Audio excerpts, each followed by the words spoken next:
and welcome to I'm Dinos. I'm Shaun and I'm here with Adam. Hey!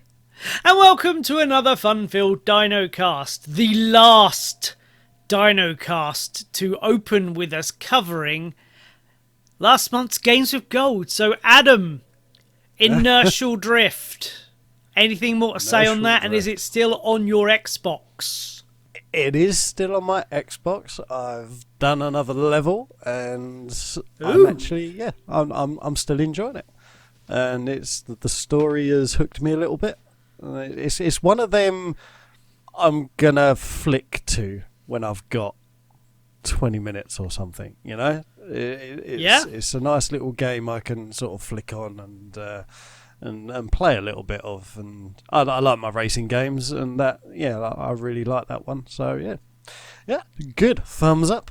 Superb. This one didn't hook me, but as I reiterated throughout the video, that's nothing against the game. I'm not really a racing guy, so that's fair. Yeah, fair. You know, it was never going to be a thing that I played an awful lot of, which is in no way a knock on the game. But what about Blue Fire? It is still on my Xbox, and I've played a little bit more, not as much as I would like, and that's because of a certain something else I've been playing a lot of. But I do want to go back to it. It did interest me enough to not delete it, so it's still there. It's hanging on. What about you? Well, this is my go-to game at the minute. If I don't have enough time for Tears of the Kingdom, and let's face it, you know, if you want to do anything in Tears of the Kingdom, it's an immediate 20 minutes or so.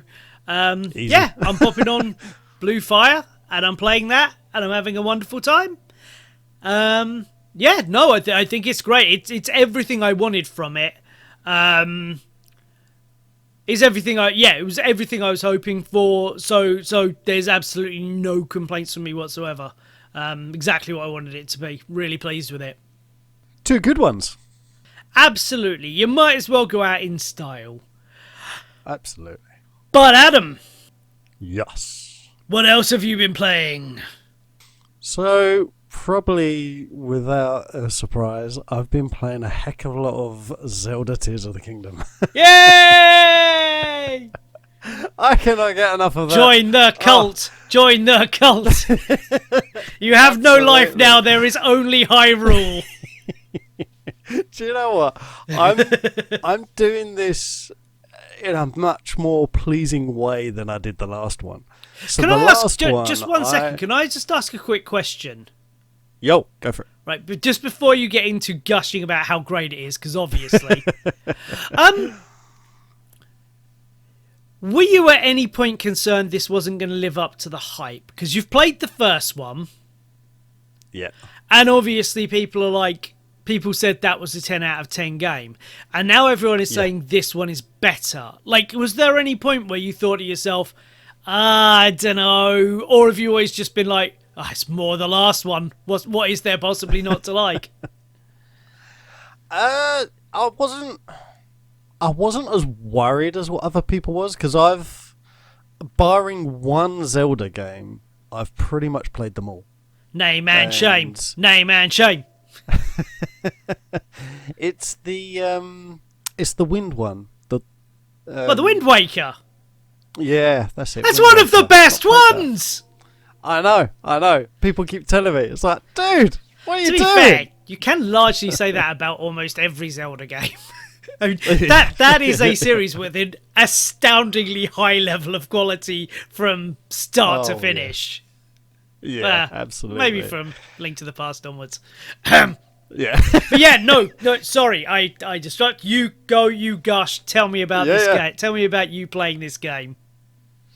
Yeah, as I said, I wasn't as worried, and when this one come along, I knew it would be good, but I didn't know how good it would be. And having turned it on, normally in a Zelda game, I'm very much I'll go to an area and I will complete everything in that area regardless of like what it is. I'll do the bit of the main mission, and then I'll do all the side quests galore. I'll find all the secrets, and then I'll move on as the story intended to the next area, and then I'll do the same. Very much like a completionist, I guess you could say. Yeah. So this one I've done completely different. And I'm absolutely loving it. I'm going up on the towers, and I'm having a look about, and I'm like, what's that over there? That looks interesting. And I'm just going there, regardless. And I'm just exploring. I'm just exploring. And then it did get to the point where I'm thinking, these battles are getting a little bit harder. I'm going to perhaps have to concentrate on a few of the main missions and perhaps a few of the main side missions. So yeah, I did the first of the main missions, and I got is it Tulin? If that how you pronounce his name? I got Tulin, so I got his ability with the wind, and then Do you know what's really funny? Yeah, go on. Everyone I've spoke to happened across that one first. Yeah, that's same, interesting. Same. I think it's just the way. I think it's the way they've set it all out. So when you try and go somewhere at the very beginning, the enemies are a little bit harder over the other side. So you sort of drift towards the other way. You think, oh, these are a little bit easier. I'll take these out, and oh, this seems a bit easier to get to, so I'll do that bit. So I think they've made it very easy to get to that area, and I think that's why the majority of the people sort of gravitate towards it. I mean, in the comments, if you guys have done any of the others first, mention it. I'd be very interested to find out, actually. Well, I tell you what, go on. I found that one first, not through anything the game was doing, but because of the random ass way I was playing the game. Because I played a chunk of this game effectively backwards in a self-imposed difficulty. So the only reason I went there is because I missed Lookout Landing. Yes, I know it's giant and you start right in front of it. I managed to go around the whole thing, not realise it was there. So I didn't get the power. I'd done like 2 or 3 towers. Or I'd found them. I don't know if you could complete them before doing Lookout Landing, but I'd found... Yeah, I think I'd found them, but I couldn't do anything with them. And I'd found some weird ones. There's like a weird puzzle island you find. Like, it's surrounded by a bog. Okay, yeah. I know the one you mean, There's one in there somewhere, and I'd found that one before I even got the first one. But I digress. So the reason I went to Rito Village is because I knew where it was, and I'm like, okay, I don't have a glider, so I can't really do anything. So all I can assume is I need to go over to the bird people, and maybe they'll give me a glider. So after hours and hours, and I only did that because I was getting annoyed because I kept scaling big things, running out of stamina. And then falling and getting severely injured. I'm like, there's got to be a fucking glider or something in this game. Eventually, I was complaining to my mate. He's like, what the fuck are you saying? The glider is right in the game. And I'm like, oh, don't tell me anymore. No, it's got to be at Rito Village. So the way I got to Rito Village was I built up quite a lot of stamina because that was the first thing I started doing.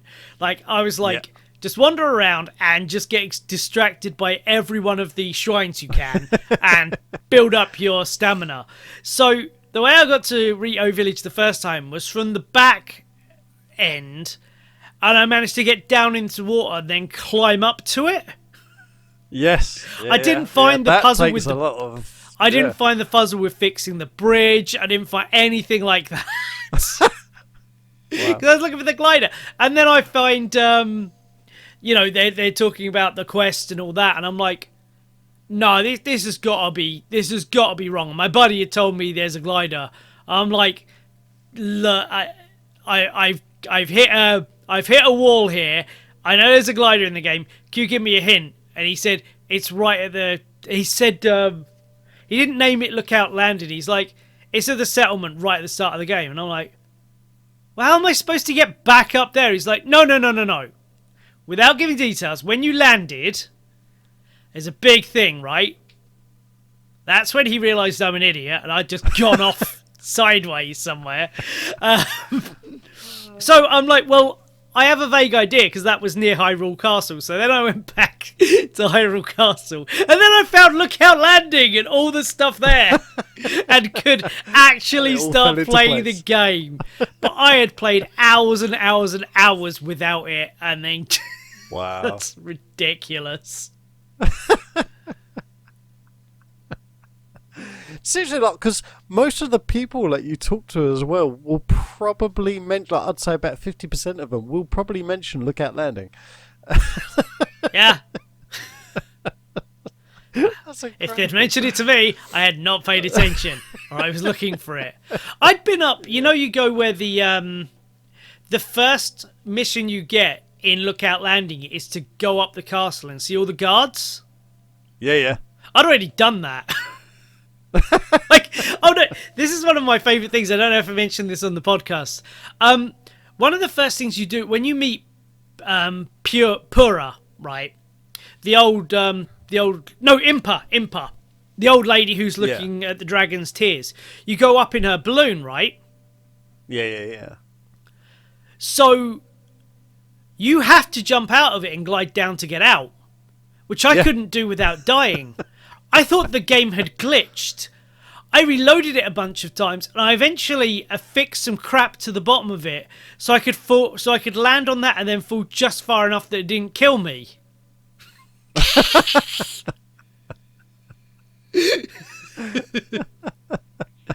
was very frustrated. I thought there was a problem with the game rather than me just being an imbecile. Because here's a funny thing that possibly is a glitch that I found. Because the first thing I thought to do was to teleport out of the balloon back down to the ground. But that reset that didn't count as I'd completed the quest. It reset. It does that. Impa and I had to redo it as though I died at something. I was getting so frustrated. I think that's by purpose. Yeah, that a lot of stuff will reset. Yeah. Like, yeah. If you don't complete it or something, yeah. Oh, couldn't believe that. But I got over 100 hours before, because I hadn't done a lot of the Lookout Landing stuff anyway, because I was worried it was going to give me a main quest. So I went that long before getting the camera and the monster glossary and the shrine detector and all that stuff, because I'd forgot that stuff was in the last game. So I knew I had a bit on my Sheikah pad or whatever it's called in this game that I couldn't access yet. But I'm like, that's probably a plot thing, that'll come later. And eventually I was going around. I got really interested in those in Lookout Landing. There's like a weird kind of there's a weird cool statue that looks a bit creepy that asks to eat your pose. Oh, that. Yeah, and I got a little obsessed with them. So when I eventually went back to Lookout Landing, it was to see about that. And then I met the guy who you then had to meet over at Haneto Village to unlock all the other uses of your fucking pad. Ridiculous. Yes. Yeah. I've done the shrine detector and the plus one, and I just need to do the one where you can create your own teleportation pad. Yeah, I keep forgetting that's a thing. Yeah. I want that because there's been a few situations where I'm like, I'd love a teleportation pad right here, right now, but there isn't. Really one. cool thing, I found it. I was looking something up on the internet about the game, and someone mentioned it. Neither me or my buddy had found it, but like, if you go to the map, there's an option in there. I forget how you turn it on. But it's literally got like a line of trail of every movement you've made, where you've been. Yeah. And it can hold that up to 250 hours. That is insane. that's the plus, isn't it? Yeah, that's the plus one. Yeah. Yeah, neither of us had realised that was a thing until way late in the game. That's how I found. So I did. Have you done the in Lookout Landing? There's a statue that's fallen from the sky, and on it there's like a plaque that you can't read. Oh yeah, I've had a look at that. Yeah. Yeah, and have you found the guy who connects with that? Maybe. I think so. Maybe. Okay, so I'm not spoiling it for you. So there's a guy who connects to it in one of the villages. I forget which one it is now. The one with all the rings. So he's over there. Oh yeah, the guy in Kakarot. Yeah. I've seen him. Yeah. That's it. And he says there's more of them. Yeah. And so I haven't got them all yet, but I've been going around getting most of those, and that's how. Using the plus, I found out which ones I've been to. So you can separate the sky from the land, and it will tell you which ones you've landed on. And so that's how I've just been going around saying, oh yeah, right, I haven't been to that one yet, and I haven't been like purposely going after them. It's just when I find myself on a sky island, I'm like, oh yeah, I wonder if any of those are about, and then I'll have a look. Yeah. That's what I love about it. It's just like you can just get so distracted so easily. Like you think to yourself, oh yeah, right, I'm going to go do this. And then you are just on a wild mission going everywhere and each way. And you'll meet someone who says, oh yeah, like there's a load of monsters in that forest, and like, oh, it's so annoying like, that they could attack us at any moment. And all of a sudden you're on a mission to go destroy these monsters. And the original reason you went over there was to just go to the stables. Coming back. I had to reach over the other side of the room for something. So me and my buddy were talking, and I'd decided to, because Starfield is out soon, and I'm nowhere near done with this game. Like, I would play another 100 hours of this game. I'm loving it so much. But I want to give my time to Starfield when that comes out. I've been playing this pretty much non-stop since the middle of May. So, So what I did, I've been going after the shrines and stuff like that. And what I did was I printed off a list of all the side quests, all the side quests and all the side adventures, right? And all it is it's only a list of the titles and like where they can be found. So it will like say Haneto Village. Like, so it's not spoilers, it's just pointing me in the right direction to find this stuff, right? And bear in mind, my game clock is like 200 hours, and a fair bit of that is leaving the console on when I'm doing, when I'm eating and stuff like that. But a lot of that is gameplay. And I realised that of the side adventures, because I thought I was nearly finished, because I'd nearly done all of the... I had about 4 of the shrines left to do. I'd done all the Sage's Wills. I'd done all the depths and all stuff like that. So I thought, I must be somewhat near the end. So I pulled up this list and I just crossed off the stuff I'd done. And of the side adventures, I had found 56% and completed 52% of them. There are... if you don't want to hear this, cover your ears. It's only a number. I'm not going to say anything more about it. But in the side adventures alone, there are 139 of them. Wow. And I had found 66. I was about to start moving the plot forward. I've probably got another 20 hours of content here before I can even think about it. Easy. So now it's been handy to have this list, because I've just given it a quick overview so I can see like Zora's domain. There's a ton of stuff I hadn't done that, and that's purely because I did a thing in there and then I did another thing in there and I hadn't been back since, and doing the other thing in there then offers a load more quests when you go speak to the various people. So, like, Haneto Village is a really good one. There's a really big plot line in there. Yeah. But when you've completed that, so you can pretty much pick loads of stuff at the start. When you complete that, you're rewarded with about 4 more quests. But to get them, you have to then go round everyone again and speak to everyone again, because you don't know where there's more stuff. Like, this game is absolutely filled to the brim with content. It's loads, genuinely quite incredible.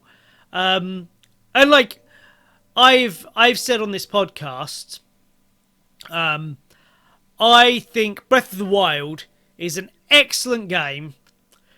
But I've always said it's got quite a lot of flaws, and I'd give it probably a 9 out of 10, right?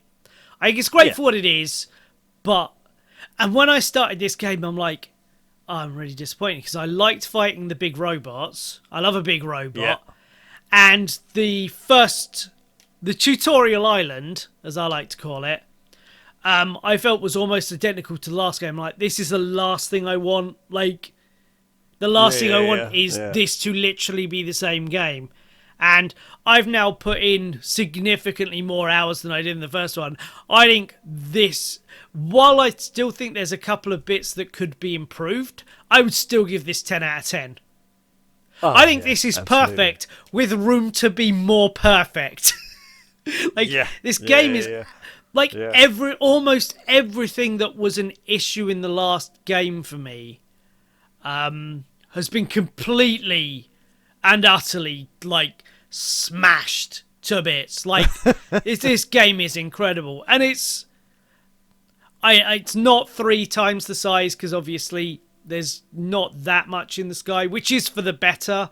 And the depths, a lot of it is walled up and stuff. But, like, they've crammed so much more into this. It's got to be at least twice the size of the first one. Oh, yeah. It's insane. Absolutely. And you're doing a lot of the... Like, I do think a lot of the quests are more imaginative. And while it is the most basic way to implement a building mechanic, like... It works so well for the kind of game it is, because you don't want anything more complicated than this. Like, I've said to my mate, I was quite down on the whole weird, just kind of gluing things together.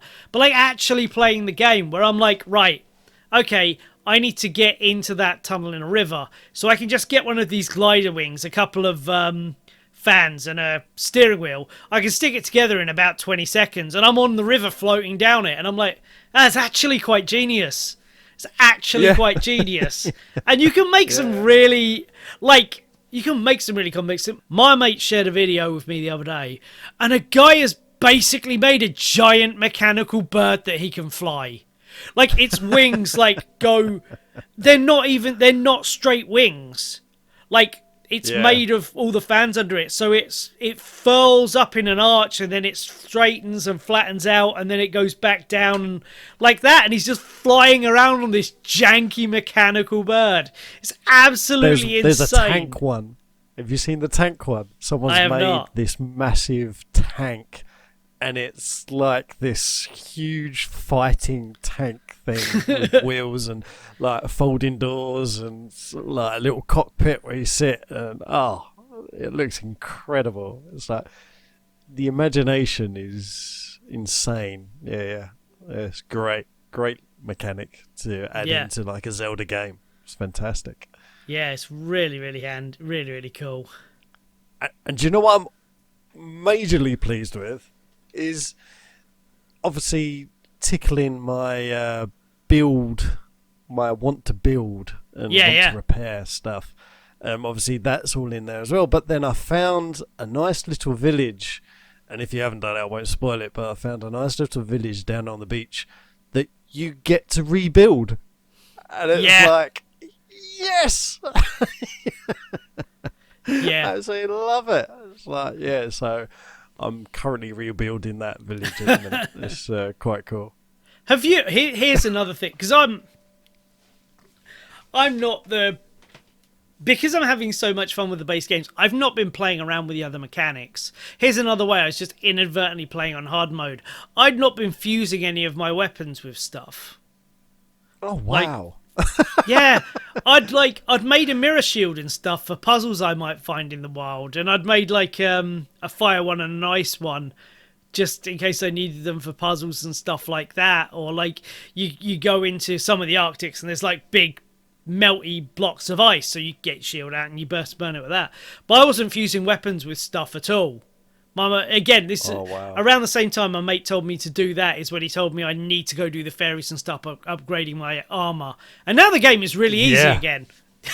Now I'm having no problems with pretty much anything. Whereas at about, I don't want to say it is, let's just say about 2/3 health, I could still be killed by a Lionel in about 3 shots. Oh, they are so powerful. Yeah. I haven't even now tried. Now they're absolutely fine. I haven't even tried. I've done one of those 3-headed dragons. I've done one of them. The Gleok. That was quite cool. Yeah. I did not mention that to my buddy for so long because we don't want to spoil anything for each other. Of course. But so what did you do the first time you saw one? Did you do anything about it or did you run away? Because that's a recurring Zelda boss, right? Yeah, I hightailed my ass out there. I was trying to search for Zelda's horse, and all right, as I'm going that way to like where they told me this horse was, I see this flying thing up in the sky, and I'm like, what is that? And it's this 3-headed dragon, and I was like, do you know what? Zelda's horse can wait. I'm going nowhere near that thing. And I completely went the other way. I think at the time I was on like 4 hearts or something like that. Like, ridiculously early I found that. I've been back since, and I've kicked its ass. That was a really nice thing to do. But then I found another one on a bridge. He looked a bit meaner. Yeah. And I was like, I'm going to leave that one. Well, I did the opposite. I'm going to wait a little bit longer. I saw one. Oh, really? I got really, really scared about it. I made a save point and I rushed it and I died instantly. But that's not my favourite story about one of those. Oh, my favourite really? stories about one of those is... So, in the sky, there are a couple of islands that are really far away from everything. Yeah. So I maxed my stamina, I made a bird wing, and I got up into the sky, and I made it towards one of them. And like it was taking every ounce of my stamina and the whole wing thing, because they disappear after a while. And I'm just like, that's annoying. Yeah. Oh, I'm going to make it. This is going to be awesome. And then I saw one flying around, and I'm like, this is not going to be awesome. And I swear to God, I got near the platform, and because I was going in a straight line, I had to intersect with it, and it killed me in the fucking air. I didn't even get to stand on the platform. My health was quite low, and I had absolutely no defense because I hadn't been upgrading my armor at that point by a long time. Yeah, it just obliterated me in the sky. It was ridiculous. Oh, brilliant. And it takes like 10 minutes to get across there. I was so disheartened. Yeah. I bet. Do you know what I found funny, actually? So, the fairies, I stumbled across one of the fairies purely because I stumbled across one of the band members. I was just exploring, and I found a guy down a hole. Yeah. And I was like, what are you doing down the hole? So I went down there, and he was like this band member. And I was like, all right. So I went over and saved him, and went over to the fairy, and he was like, oh yeah, thanks for saving me. Now we can try and get up to the fairy to please her with his I forget what he was. Was he the flute? Oh, I can't remember now. But yeah, I'm not sure which one he was. He was funny enough the last one I found. Oh, really? Yeah. Oh, okay. Yeah, I just, for some reason, I didn't... Yeah, I just couldn't... I didn't find him. I just stumbled across him. It was just pure luck. I was like, huh, what are you doing down there? But I love the game for that. It's just, you just randomly find stuff. It's like, I found... I found this cave, this random cave. This was just recently, and it's near the Zora's domain. And Yeah. I'm looking at these platforms, and I'm like, and of course the cave's all wet. And I'm like, there's no way I'm going to be able to get up there. Like, I'm just going to slip and slide. I didn't have any of the sticky elixirs either, and I was just like, what am I going to do? So I made this. I got one of those sleds, and I put a balloon on it with a fire in it, and then a fan on the back, a battery on that, and I just flew all the way, and it was like crashing and banging, because I still haven't found the steering wheel. Like, I know it exists, I haven't found the machine to give it to me. I've got a couple, like just where I've found them odds and ends type thing, and I've used them because some of the places you go to, they have them lying around, especially in the depths. And I was just like, I don't have a steering wheel, so it was just like crashing, banging, and I made it up there. Just got there, and there's a chest in like this a pagoda type thing, and in it there's the climbing bandana type thing. And I was just like, that completes my climbing outfit. Wicked. So yeah, it was just randomly find stuff like that. Yeah, I thought it's brilliant. Yeah, the game is absolutely one of the things that I love so much is when you're in the sky, some of the islands have like a chest dangling underneath them, so it's almost like a little puzzle thing. Yeah. And quite a few of them contain like a little X they'll put on the maps to where some treasure is. And the most satisfying thing in the world is, well, let me mark that on your map. Oh, it seems you've already found this. Yeah! My random escapades have made this a moot point. All the effort I went to get this thing has now been a waste of everyone's time. Perfection. Oh, I love all the outfits. I love all the armor outfits. Oh, it's fantastic. And like, you get some of the throwbacks to all the other games as well. Yeah. And it's like, I love that. That's so good. Yeah. Nice little Easter eggs in there and touches. And I've noticed as well, I don't know if you've noticed this, but they've thrown a lot of Easter eggs to other games in there. Yeah. Like, I ain't going to spoil it for anybody, but yeah, just when you're playing this game, look out for these Easter eggs of other games. It'll just be a little nod to it, and they've jam-packed them into the game. It's fantastic. Yeah, really good. I could go on and on. This is so good. Yeah, the thing is insanely packed with just content, and it's just absolutely jam-packed with everything you want. I can't speak highly enough about it. Until the next game comes out, and then it'll probably be slightly better. Hopefully on the Switch too. So don't understand how you're going to be able to power anything more than that game. Oh, that's unbelievable. It's like, I watched some of the like the cutscenes on there, and I'm just thinking, this is on the Switch. This is really good. Except the voice acting. That is still god-awful. Yeah.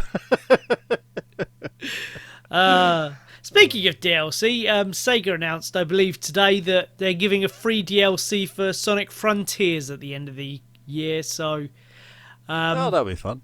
Yeah, I got that for my birthday, and I haven't played it yet because I've been playing Tears of the Kingdom, and then I'll be playing Starfield. But when I eventually get round to this, what will either be a very enjoyable or incredibly disappointing Sonic game, like the many reviewers who I follow and trust are split 50-50 on it.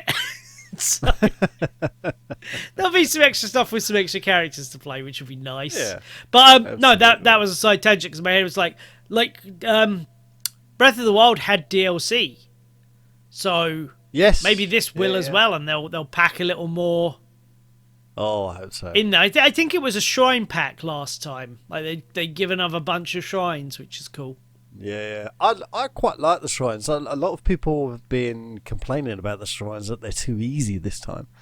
But I think that the easy ones are trying to teach you something about an item or something like that, which that to me makes sense. Like they're teaching you the mechanic of this certain item, and obviously they don't want to make it too hard, so yeah, that makes sense. And then when you go to some of the other ones where they're not teaching you anything, they're not hard, but they're a little bit more challenging, and you've got to think outside the box a bit more. And it's like, I quite like them.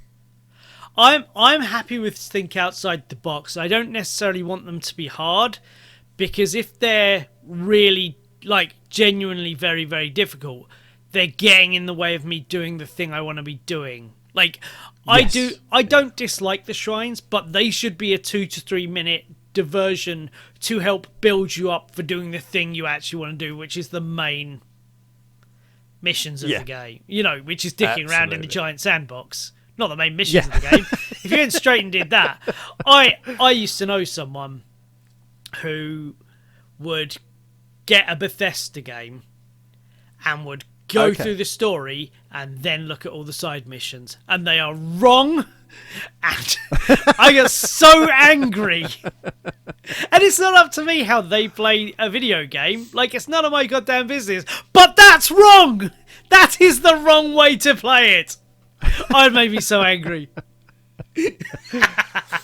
No, I can imagine. To be fair, they're right. What if there's a Bethesda game? The world's about to end. You should probably get on that. But I'm like, no. Yeah. No, you must spend hundreds of hours dicking around first. Yeah, absolutely. Absolutely. That person has lost his cat. That's far more important than the immortal dragon waking and eating the sun. This person needs wheat. I must go get it for them. Oh, no. I have found a slight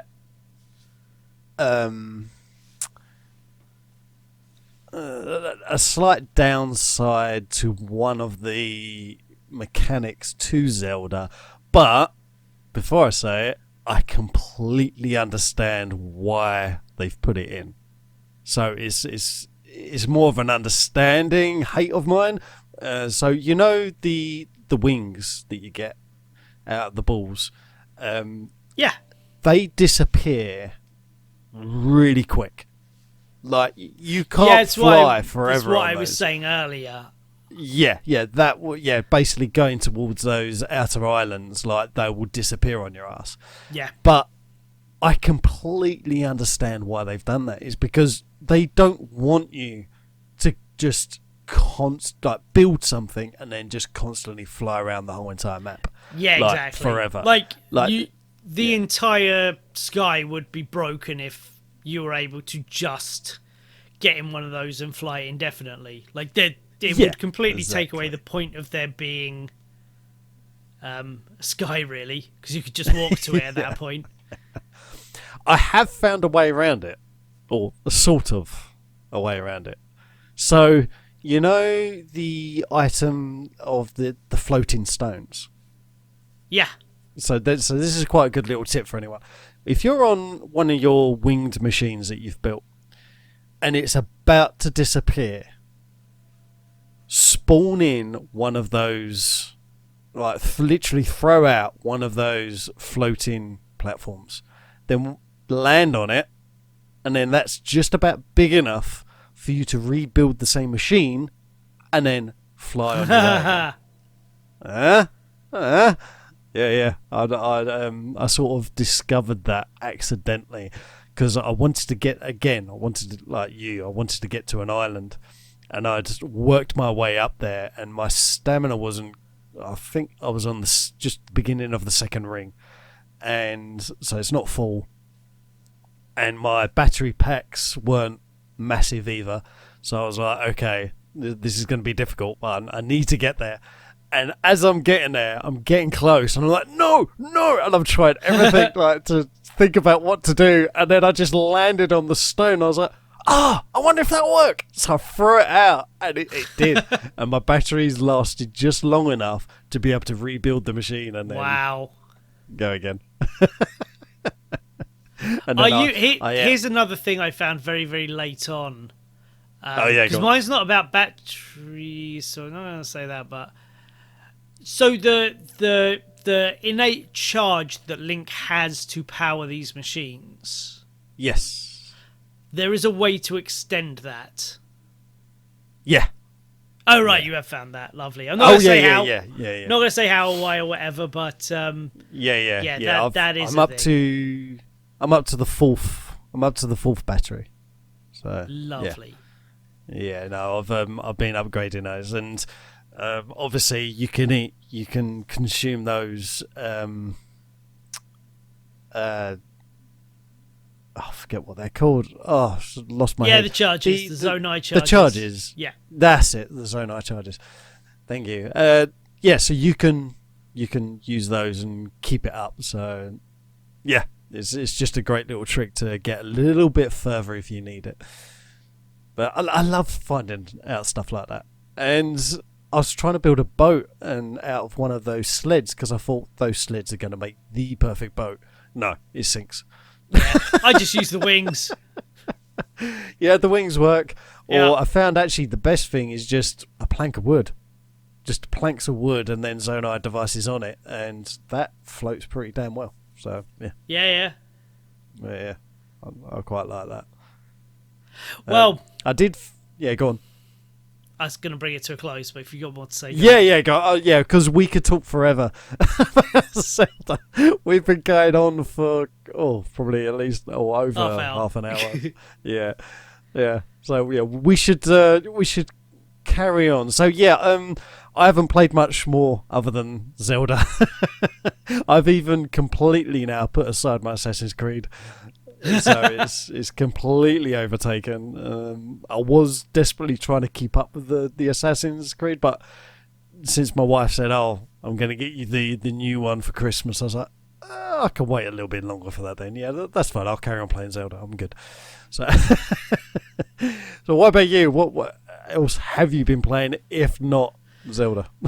No, by and large, that's what I've been playing. Now that I've got a bit of time again, and when I had 5 minutes, it's Blue Fire or McPixel. So okay, because cool. Stray wants a bit more. I made the video on Stray, but I've not gone back to it yet because that I'm gonna want to just sit and play as my main game. So that'll probably be the thing I do after Starfield, or when I've got shorter periods of maybe an hour or two that I can't play any Starfield, stuff like that. So, that's what we've been playing.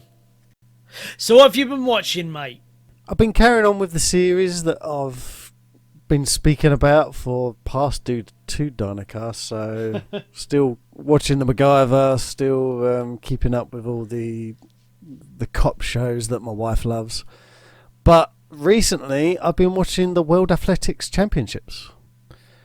And we're doing all right.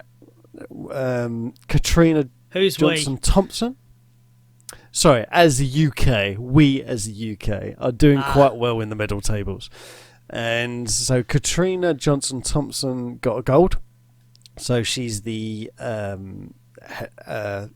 heptathlete, and she'd recently come off like a really bad injury and been struggling back, and no one really knew what kind of condition she was in. And she won gold by 20 points overall, just 20 points. It all came down to the last race, the last 800 meter race, and she had to keep up with the American Anna Hall. But I think she had to keep it within 3 seconds. So basically, it was 2 laps of Katrina just hanging on to the coattails of Anna Hall, who's a really good 800 meter runner. And she managed to do it. So that was really good. Hughes in the 100 meters, he's never won a single title. He's won titles like as a group in the relays, but he's never won a solo one. And until now, he got a bronze in the 100 meters. So that was really, really cool. We've been watching that really. So that's been really exciting, and seeing how we're doing. The Americans are in the lead, probably as they should be, considering the size of the country. But yeah, so that's yeah. If you didn't realise it was on, it is on, and yeah, it's quite a good time watching it. So, but other than that, not a lot. So, what about you, Did? I tell you what, I on athletic competition, there was some slightly sad news broke yesterday, the day before, as we're recording this on the 23rd of August. Brian Shaw has retired from strongman competition, which is very sad. Been a big fan of him. He's a giant American dude, really affable fellow, but like when he gets going, he's one of those guys that like he's not necessarily slow to start, but once he actually gets going, he will just keep getting faster, and he's an absolute beast. He's like a truck. Has he won it 4 times? I think so. Yeah, he's run it a ton. Yeah. Awesome dude. Yeah. So yeah, it was sad. He's good friends with the Beast, isn't he? Eddie Hall. Yes. Eddie Hall. Yeah, they're mates. Yeah. I'm hoping like Eddie Hall has crept into, like, they take him out to strongman. He does like a bit of side commentary for them and stuff. I'm hoping they can get Brian Shaw to do a bit of as well. Maybe put them together and have a bit of bants on either side. That'd like be awesome. that'd be good, because they work really nicely off each other. There was this really cool little show a few years ago. I think it might even be pre-pandemic. It was those two and a couple other strong men whose name won't come to mind right now, going around doing, like, looking at these strongmen challenges from history, like going around the world and like performing or trying to reperform these insane, like, legendary feats of strength from 100 years ago or so. That was cool. I saw the one online where they switched each other's diets. Oh, God. Yeah. so Brian Shaw ate what? Yeah, the Beast, and the Beast ate what Brian Shaw did. And they basically took each other around, like, the supermarkets and what they would get, and the amount of calories and the food intake. Oh, my life. Yeah. Wow. Yeah. That was interesting. That was really interesting. But those two blend so well. Like, that they just bounce off each other. It's really, really cool. I've seen a couple of behind the scenes things as well, like during actual competitions. And yeah, those two are like just pulling pranks on each other. It's really funny. Been watching much else? Well, the bulk of my time still over the last month was watching the G1, the giant New Japan wrestling tournament that I was watching. Yeah. That finished, was it last weekend or the weekend before? Let me just pull up my... Oh, you did it? You managed it? Oh, of course. Yeah. Yeah, that much to finished on the 13th, because I wasn't watching it last weekend. So, yeah, I watched every show, every match, however many shows it was it 19 shows? I think I worked it out at 3 hours ago. Awesome. It was an endurance run, but it was absolutely it was excellent. And then I've got like the commentators who watch it every year, just like, this year was fine, but it was nothing special. I'm like, it's one of the greatest things I've ever watched in wrestling. What do you do? You say it's better? It's normally better than this. This was incredible.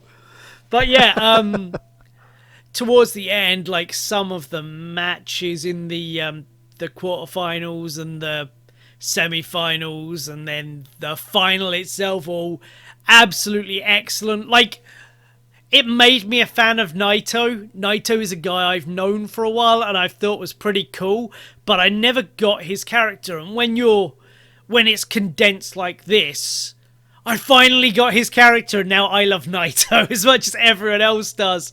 There's so many guys whose name I know, and I've been told is great, but because I'd largely been watching Wrestle Kingdom and one or two New Japan shows a year, I didn't know them. I didn't know what they were capable of. I didn't know their characters. The ones I got were the ones who had been in AEW, so I'd seen more of them. So I know Goto now. I know why he's so great. I know why Shingo Takagi is so great now. All these guys, I've got a great deal of love for the guys they're going to build the company around in the future. Like, they made a really big point of highlighting Ren Narita, Shota Umino, and Tetsuya. No. What's his fucking name? Hang on, it's on my pad here.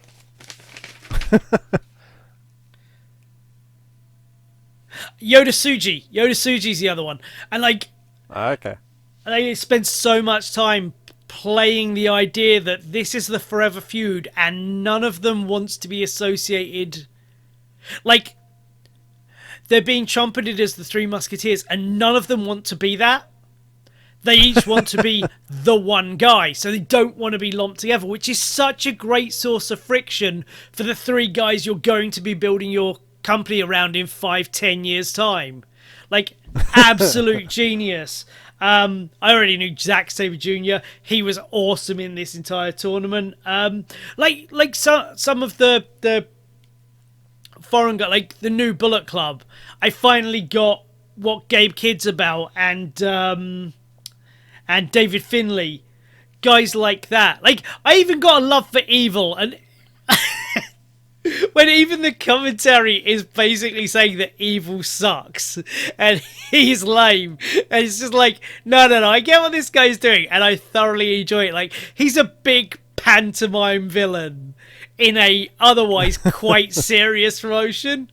Oh, he was tons of fun. My boy Eddie Kingston did quite well through it, and he got to show, you know, himself to the Japanese crowd, and he's like having the goddamn time of his life. It was just absolutely excellent. I can't wait for next year's now. I'll do it again every year, I think. Oh yeah. Really, really, really awesome. I might have to do it a different way in future, because finishing work and coming home and watching 3 hours of wrestling, like, at least 3 nights a week every week with my cinema and doing this with you and everything like that, it was a lot. So I might have to, like, I might have to figure out. Well, not that. I might have to just go a month with less sleep or something, so I can watch it, like, say, maybe 9 through 12, 9, 10, 11, 12. Yeah, 9 through 12 in the evenings, and then, like, that will give me more time to do things other than just be watching wrestling. Even when I'm cooking, having it on my phone and, like, watching it while I'm stirring a pot or something. It was excessive. It was an endurance challenge. And to be fair, I didn't give up any of the important stuff. I still did my running. I still did my setups. I still cooked dinner. I still did this with you. I went to the cinema with my buddy. You know, I'd have most of the weekends free, because there was, like, normally one on a Saturday and one on a Sunday. So that's only 3 hours out of a whole day off. So it's not like I had no life to do this. It's just what free time I had, that was what I was doing. But no, it's absolutely stunning. And it's a shame, like, it's a shame that we're recording the Dinocast now, because it's going to come out next Tuesday. Right. No, it's going to come out next Monday, sorry. And this Sunday is like the peak of it. It's the big Wembley Stadium show for All Elite Wrestling. You know, 80,000 fans in Wembley Stadium all going to see wrestling. It's going to be absolutely incredible, and I wish I could have spoke about this with the end of the G1 in this month's Dinocast, but alas, things haven't quite lined up that way. As is always the way. As is the way. You can't control these things. Really, really cheekily though, right? In the last couple of days of the G1, they're like, "Oi, yo, British fans, are you watching for Britain? You might want to pay attention to tomorrow's press conference. That's all I'm saying." And they're like, yeah, in 2 months we're coming back to the UK to do another big show. And I'm like, for fuck's sakes. Fine, I'll go to London again.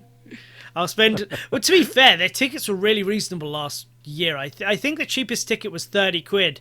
And the most expensive was like 80 or 90. Like, as long as you're not on the barricade on the camera.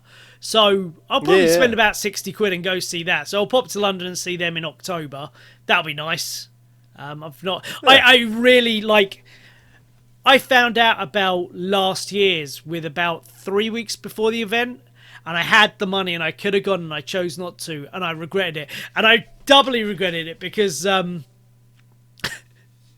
you listen to these podcasts of people talking about wrestling, you know, and because I couldn't go to the show, I'm like listening to a review of it, and pretty much everyone who reviewed it was like, this FTR and Aussie Open is literally the greatest tag team match that's ever happened. And I'm like, I could have gone to that! I actually chose not to, and I missed what a load of people are calling the single greatest tag team match of all time!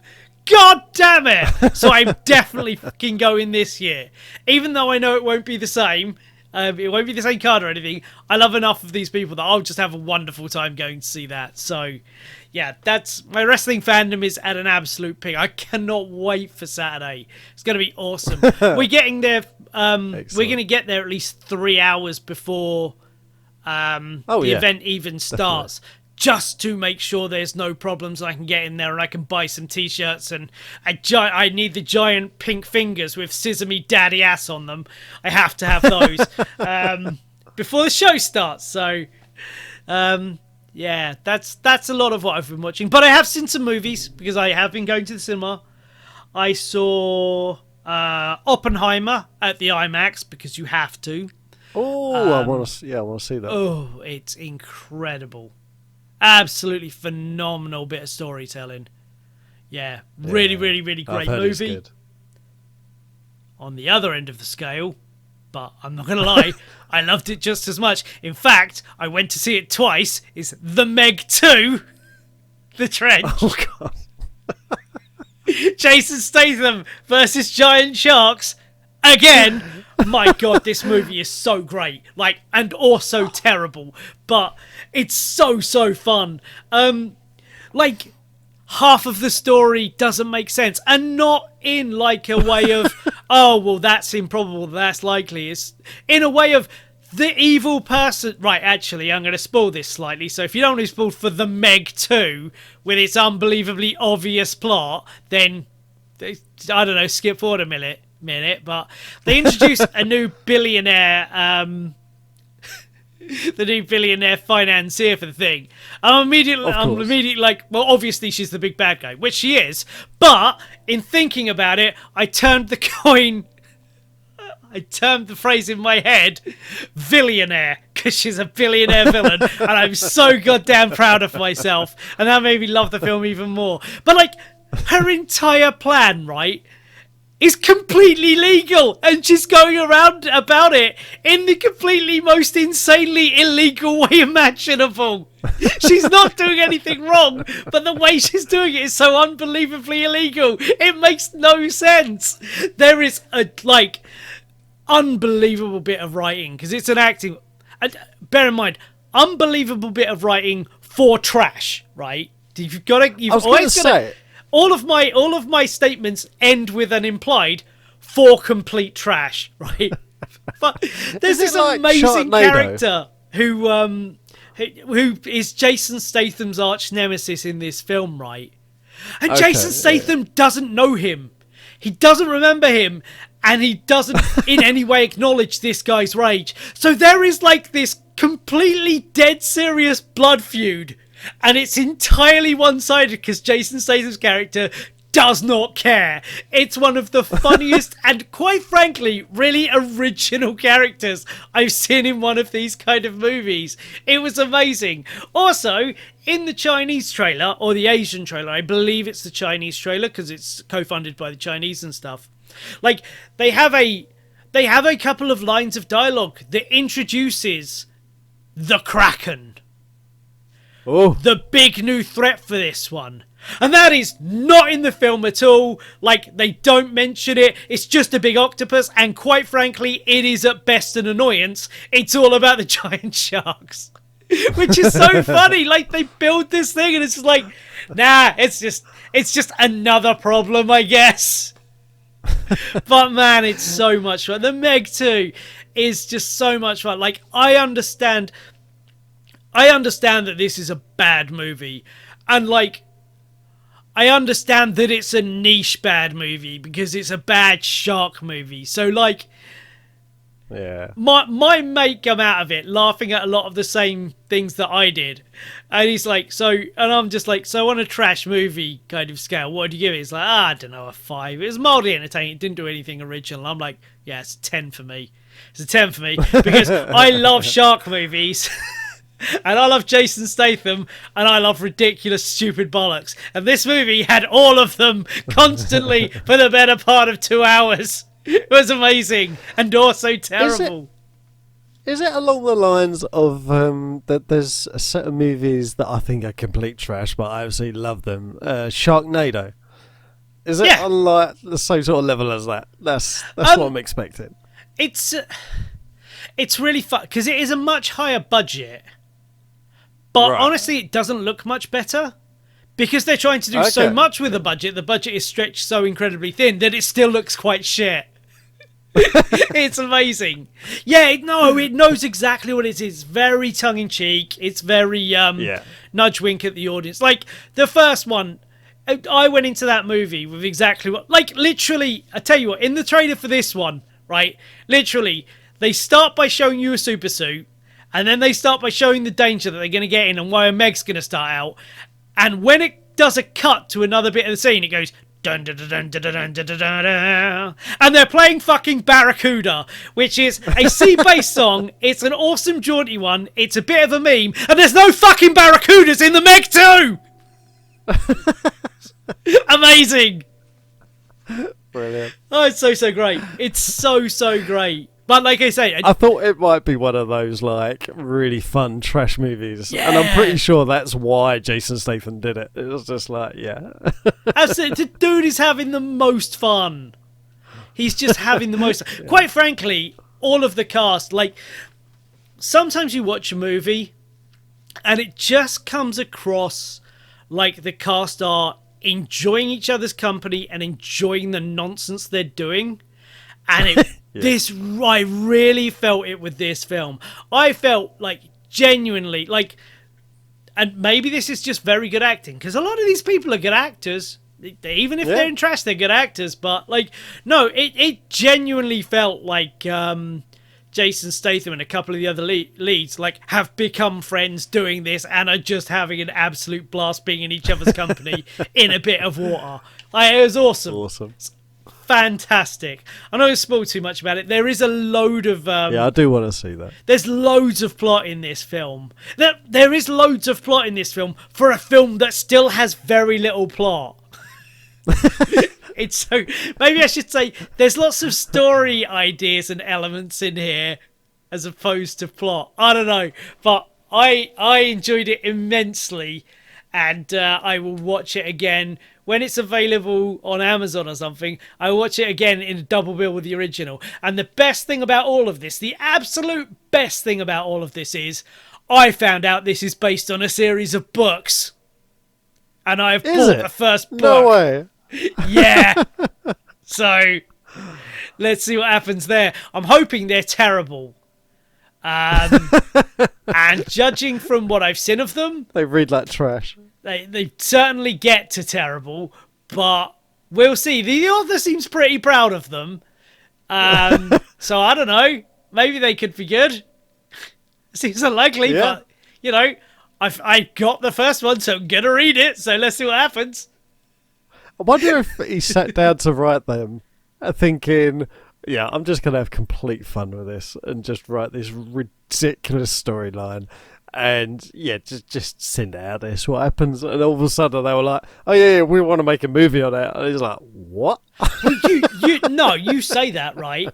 The Meg was optioned in like something like 1996, and they've been trying to make a movie of it until 2017 when the first Meg movie come out. Really? That long? Wow. They've wanted. Hollywood has to one degree or another. This has been on someone's desk. This has been in someone's pile, trying to get this done for like 20 odd years before the first movie come out. Insane. Also, it's a bit vague, but it looks to me like either the tagline or the original title when the Meg was first released was Jurassic Shark. Boom! My new favourite franchise. I'm done with Batman now. I'm just going to read the Meg books instead. And I will read them. I will read all of them. And I may or may not enjoy that experience. Oh, dear. But I've also seen something I'll have less to say about. Teenage Mutant Ninja Turtles Mutant Mayhem. The Seth Rogen reboot. Yeah. Christ, that is a pretty film. It's like 3D modelled. Well, it may not even be 3D modelled. It might be maybe 2D modelled. Whatever it is. But they've put this filter over the top to make it look like a moving painting. Oh, it's stunning. I was going to say, it looks different. It definitely looks different. There are points where it looks bad. But they've made the film, they've animated, and they've put a filter over the top. I believe must be how they did it. So it is never going to be 100% when you're doing that with a new technology. But I absolutely applaud the effort. The thing was hilarious from start to finish. Is it an original story, or is it the same origins as all the rest? It's a new twist on stuff you've seen a million times before, but it's by no means any less fun or entertaining. They really hyped up, probably for the first time it's perhaps the most I've ever seen. They really played up the teenager angle. So they just want to be normal teenagers. They just want to fit in. They want to go to school and this, that, and the other. That was very fresh. A lot of the takes on the characters are really fun. I really, really liked it. It's one of those movies that's like, I'd say is a really solid 8 out of 10. So I don't really have much to say about it because everything they did was really, really good. But yeah. Like I can sit and describe it and it'll be like, yeah, it's a Turtles origin movie. Yeah, cool. It's one of those things that has to be seen to be explained. Yeah, absolutely. To absolutely. really get, because like so much of it is in the humor, and the humor is phenomenal, absolutely phenomenal, and the voice cast is excellent, and I really like a lot of the redesigns and all stuff like that. Really, really, really good film. And finally, I saw Barbie, and I've got to be honest, it might be the funniest thing I've seen all year. That movie. Is that because it's generally funny, or that you're just laughing at it? Yeah, the movie is fucking hilarious from start to finish. That movie is absolutely hilarious. It's fantastic. Like it's very much in the vein of your Lego movie kind of thing. It's the toys exist and the real world exists, but it's a different spin on it, a very different spin on it. Totally taking the piss out of itself. Oh, absolutely. Yeah, it is. Yeah. It is in every way taking a shot at itself, while also trying to overcome a lot of the generalizations around what Barbie is. To a degree, kind of the way that the... do you remember the Malibu Stacy episode of The Simpsons? Oh, yeah. Hey, Smithers, you're quite good at turning me on. I'll pretend you didn't see that. Yeah, it's an amazing episode. It does a bunch of stuff from that. She's got a new hat. It's like it takes a lot of it's kind of that kind of look at it. It's very much taking the idea that Barbie is Barbie and sees the world from Barbie's point of view. And then there's the real world, which has got all this complexity around Barbie and all this, the negativity, but also the positivity that is drowned out by the negativity and all stuff like that. It's very, very good. Very, very good. Awesome. Oh, one of my absolute, it's really, really early on. But like the way they get into the plot is this, like, every day is exactly the same. And there's this giant song and dance number with like all of the Barbies and all of the Kens, and they're all having this big song and dance, and they're all singing and dancing and happy. And then she's singing along, and she's like, "Sometimes I think about death," and it just, the music instantly starts. Everyone's like,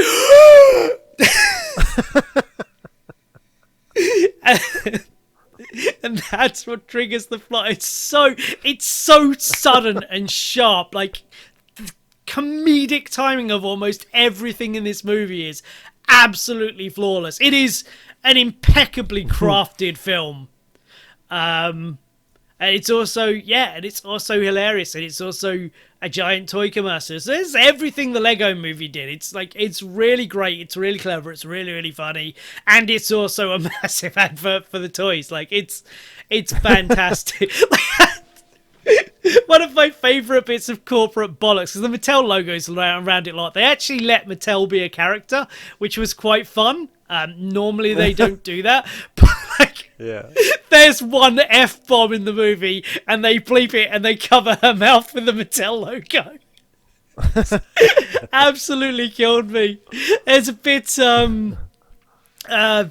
oh god, there's so many great jokes in it. There's fucking, so there's like this there's this really long road, right? Which is the doorway between the doll world and the real world. And it cuts, they're like, "I'm gonna seal it off forever," right? His character says, "We're trying to seal it off together," right? And it cuts, and there's these guys, and they're working on this really high bit of wall, right, at the side of the road, which you're thinking is gonna be the first whatever you want to call it, the stanchion, the bit at the end, yeah. And so he says, "Yeah, we're going to build a wall to block this thing up forever." It cuts to those guys and goes, "Just need to figure out how to build sideways," because all they know how to do is build up. And I just like, I did like this big, like, too loud, weird laugh, because like I did not see that punchline coming from anywhere. Just like, oh, like giggling, like doing that kind of weird under your breath, like snigger for about 5 minutes, so I could not stop thinking about it. That is one of the greatest jokes I've seen all year. It's unbelievable. They also take, like, out of nowhere, it's like, they take this swipe at Zack Snyder's Justice League, which you know I'm a fan of, but fuck, that line was funny. That line was incredibly funny. I see how anyone could take that as an insult. That is just, like, on point and hilarious. So yeah, I cannot and Ryan Gosling was really funny. I don't think I've ever seen him do funny before. Obviously I followed Margot Robbie's career for years. I go watch pretty much anything with her in, and her, you know, it was her Harley that got me into her and stuff. And you know, she is more than apt to carry an entire movie on her shoulders, as she does. She does a superb job. Like, really, really big fan of her. Really big fan of hers. Ben, again, if you follow this channel, that won't be anything new to you. You'll know you know, I speak about Margot Robbie probably more than any other actor, maybe. Yeah, pretty much. I am a really big fan. She's phenomenal. But yeah, those are all the movies I've watched, and yeah, I've just started the new Futurama restarted in the States, and so far it is a rock solid C. It's fine. It's nice having the character. It every episode so far has already felt really dated, which is not a problem Futurama used to have, because the humor used to be more evergreen. They now seem to be, and they did it in the last reboot as well. They're trying to deal with more contemporary issues, but but now that they're getting it out, it's a lot of it is feeling dated. So, right, okay, yeah. Yeah, it's nice to have the cast back, but it's nowhere near as funny as I remember it being. It needs a stellar. Well, to be fair, it needed 20 stellar episodes or however many they're getting. You know, it's been away for a long time. It needs to rebuild its entire fan base and disprove all the weirdos who are like, oh, this is going to ruin Futurama. Yeah, not impressed. Not unimpressed so far. I would say I'm underwhelmed so far. That's a good way of putting it. I'm underwhelmed so far. Yeah. Though they have done an episode with Calculon, and I do love Calculon. It's like, actually, that's one of my favourite Futurama jokes of all time, and it's right from like the third episode. It's the one where Fry and Bender are moving into a house together, right? And Bender's aerial keeps knocking off the TV, and they're trying to watch the soap opera with Calculon in it. And so throughout the episode, you get little bits of the show. One of his and one of them is just it's just you hear early in the show that Calculon is dead, right? When it comes back, it's like, we're here, gathered here today to mourn the passing of our dear friend Calculon. And you say, my Nif, I give the eulogy, and everyone's like, Calculon! So good. So what these trashy daytime soaps are like. It's so funny. Yeah, love me some Calculon. Yeah, and I've also started My Adventures with Superman, which is the new Superman show that's done in an anime style. And that's all right so far. I'm really liking the Clark Lois Jimmy dynamic. That's really cute. They've studied anime well for that. I will say that they're obviously aiming for the anime crowd. They need to up the animation budget. This looks. I watch a lot of anime. This looks cheap as fuck. Also, really strangely, in the last episode I watched episode 3. It's the one with the ice gun, if anyone's watching it. The score was really odd. Like, at one point I paused it because I thought my Xbox might be playing the score of a game under it. Like, it really didn't fit what they were going for. The scene in the prison, it's with Lois and Clark and Jimmy in the prison. Yeah, like the score was really like distractingly off. But I think I'm only 3 or 4 episodes in so far, so I'm charmed by it. I'm gonna watch it all because I've watched by and large everything with Superman in, so I'm certainly quite enjoying it. I'm there. They've got a big Odin-like Jor-El romping around, being mysterious. That's pretty awesome. He's in as a hologram. He's not actually there. That would be bad. But I'm liking it so far. Like, they get another season, which I hope they do. Like, they need to put a lot more money in the budget, but so far it's working for me. Even if they are they are doing a thing that none of us comic book fans are particularly like. Like, so far, all of the villains have tied into an overarching story. So they're taken out of their usual settings, which I don't have a big problem with.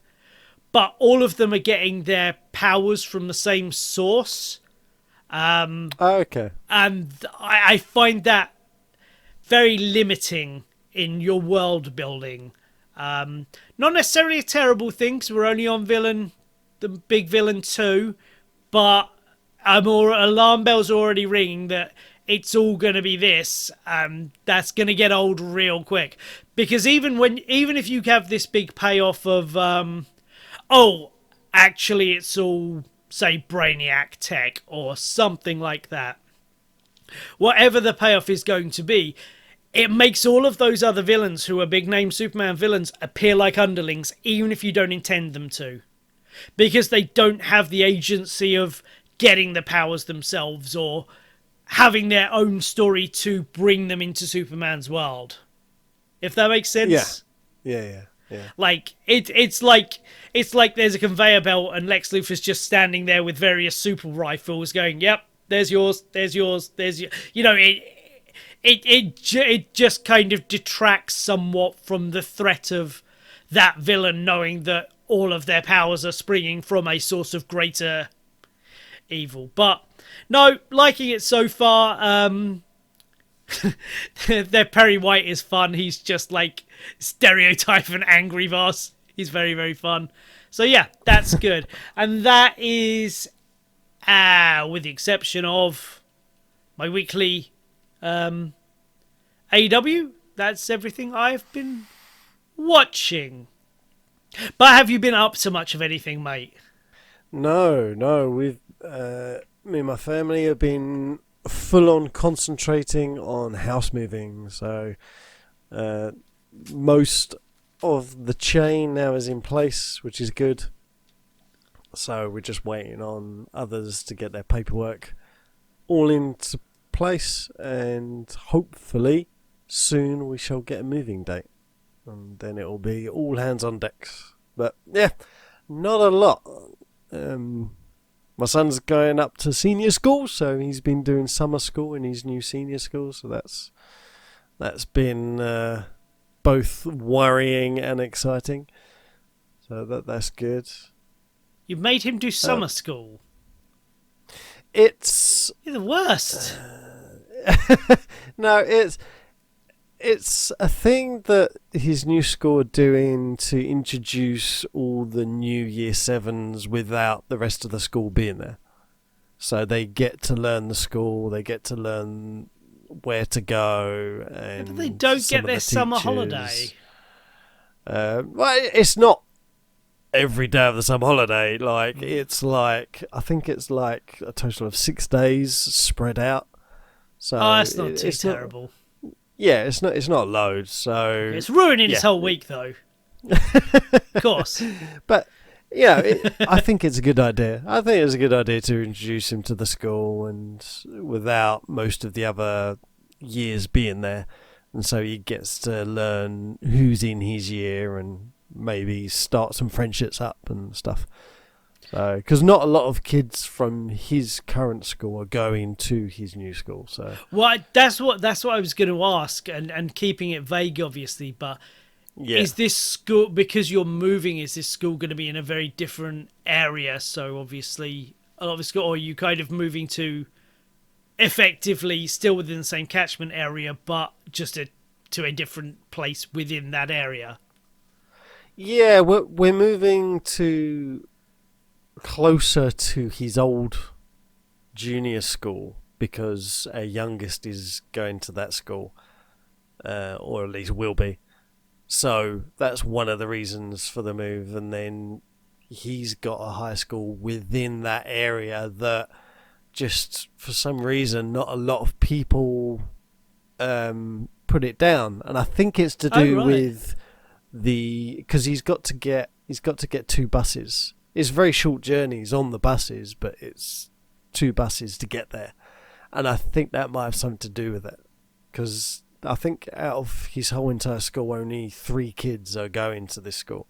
Oh, wow. And it's a very good school. It's an outstanding school on Ofsted. So that's fantastic. Which is one of the reasons we picked it, really. So, yeah. I don't know. A lot of the other kids are going, kind of feels not lazy, but like it's like walking distance. Yeah. The path of least resistance. That's what usually happens. Yeah, basically. But the school within the area, like within walking distance, isn't that great, and it's been known for a lot of bullying and stuff like that. And I just thought, do you know what? I'm not going to put my kid through that. I'm going to go. I'm going to make the effort. And we're going to go further afield. So, yeah. But what an effort! he likes You've it. moved house. Pretty much. We've picked up sticks and we're going. So, yeah. I'm in a catch-22 situation though. So, our house is still gravity fed on the water system. So, for those of you who don't know what that is, it basically means it's a really old system that most houses used to have, and it basically means we've got a tank in the loft, and that uses gravity for all the pressure for the water everywhere else in the house. That's the basics of it. Consequently, our shower's not that great. Like, we take a lot of baths in our house because the shower's not that great. So for the longest time, I brought a pump specific for the shower, and I had all intentions of putting it in, much to the point when the couple that had brought the place turned around and said, "What's the shower like?" I turned around and I said, "It's okay, but it will be great," without giving too much details.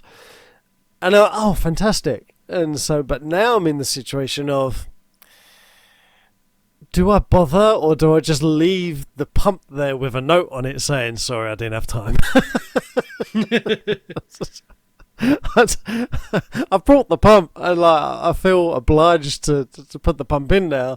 But I didn't tell them I was putting a pump in. I just said it will be good. And now, so I'm in a kind of catch-22 morally, I guess, whether or not to do this. I've got the skills to be able to do it myself, but it's just, it means a whole weekend taken up doing it, and I don't know if I have the willpower anymore. It's like, I don't know. We'll see. We'll see what happens. But so not a lot, my dude. Not a lot. What about you? Honestly, not a lot. I went to the Great British Beer Festival with a load of my friends. Cool. That's always a wonderful time. I managed to get home on the train and not miss it or anything, so that seems to have worked nicely. That's a bonus. I question my choice of watching Repo the Genetic Opera on my phone on the way back, but that was the mood I was in, and I have headphones, so that's what I was watching. A lovely time was had. I don't think I've really done anything else. I've just been, Oh, let's see.